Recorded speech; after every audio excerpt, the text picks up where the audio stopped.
அதுவும் பாண்டி நீ என்னால இது இல்ல ஒரு கண்டு மறுக்கண்ணு மேல சந்தேகப்படுமால வெத்து போட்ட ஆத்தா கருப்பு மேல சந்தேகம் வருமால ஒரு செம்பத்துக்கு 2 உடம்பா இருக்கு நமக்குள்ள சந்தேகமால ஏலே பாண்டி சங்கரித்து காதுல வச்சு கேட்டா சமுத்திர சத்தம் கேட்கிற மாதிரி என் நெஞ்ச எடுத்துக்காடு அது பாண்டி பாண்டி பாண்டின்னு துடிக்கும்ல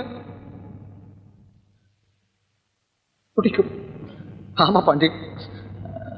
அல்லியா என்ன மன்னிச்சிடல. பாண்டி இனிமே விளையாட்டு கூட அப்படி செய்யாதல. ஒரு நல்லவனுக்கு மனசு தான் வெள்ளைம்பாங்க, மனுஷனே வெள்ளையா இருக்கிறது நீதாம்ல. ஏய், பிடிக்குறா.